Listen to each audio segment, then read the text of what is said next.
Hey everybody, how you doing there? Trainer Mike here, the machine. Hey look, I'm gonna give you the answer to the most often asked question for the past 30 years that I've been involved in fitness has always been, people are always asking, how do I get my abs? How do I get abs? What are the best exercises for my abs? And you know, the obvious answer to that is it's not a real exercise that's going to give you abs, it's your nutrition. It's basically what you eat and making sure that you can get those abs visible.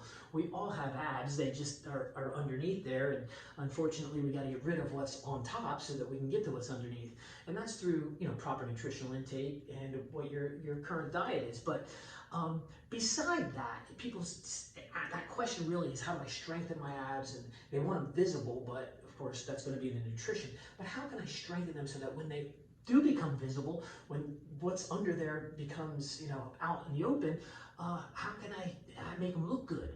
And the last part of that always is, yeah, I know all these exercises, there's a whole bunch of ab exercises out there, but I really got to get these low abs, this love handle, this bottom end, and this spare tire, and everybody wants to work their low abs.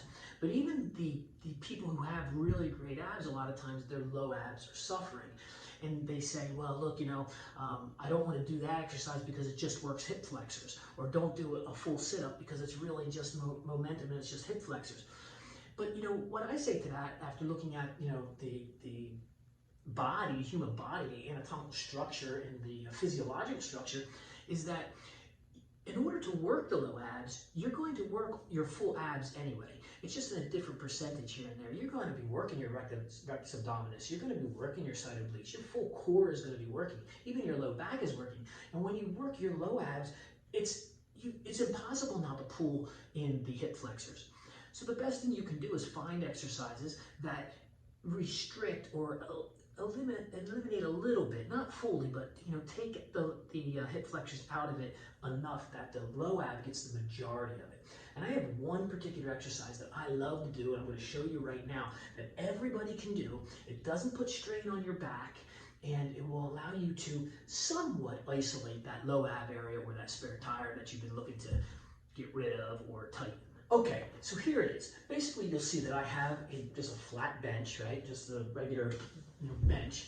You can even use a chair. To be honest with you, you could use the end of your bed, or you know, angle yourself on a bed. You could do any type of surface. You could even do this from the floor. To be honest with you, I just happen to like doing it from a bench because it gives me the stability that I like, and it's thin, so I can lay there.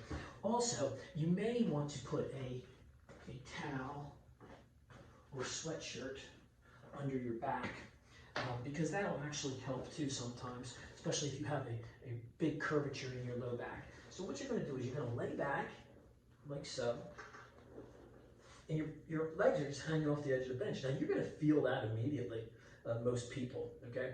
So what I do is I bring my legs up so that my knees are here, straight up in the air, here like this, and here, this is the basic movement. And what you're going to do is you're just going to come down and come up. And you're not going to overstretch. You don't want to go all the way down to the ground, but just like this, where you're feeling this tight, your body might even start to shake a little bit and bring them back up. Now that's the start. That's the very first movement. You might even want to hold on here when you're first getting started, okay? So that's the movement. But what I like to do, because it really isolates, is I take a ball. So you can take a regular, I have my balls all lined up right here, okay? You can take a regular ball. This is just a regular bouncy type of ball, and you can use it. What you're going to do is you're going to lay back, get in position, put this right at your knees, and you see how my feet are together, but there's a little bit of a triangle right there where my knees go down into my ankles. All right. So what I'm going to do is I'm going to keep my hands here, and I'm just going to go nice and slow. See, this ball's going to roll down. I don't want it to roll off my feet. And I'm going to bring it back up nice and slow. And then I'm just going to have my fingers there to make sure it doesn't roll over my knees. And I have to go down slow and be very particular. I don't even have to do a lot of repetitions for me to really feel that. I mean, I could do 5 reps. You might even feel it after 1 or 2 reps, right? So this is with a regular little ball. You could also use, heck, you could use a basketball. You could use, what I like to use is medicine balls. So I start with a 4-pounder, then I move up to 6 pounds, and then I move up to 8 pounds. Now okay? And I'll show you how I do that. So I get myself in position, put it right here. Now you got to be very, very particular, and the reason for this, you'll see, you're isolating that low ab the whole time by being very slow and predictable, and particular. Because if you're not, you'll lose it. It'll either roll down on your chest, or it'll roll off your feet. See that?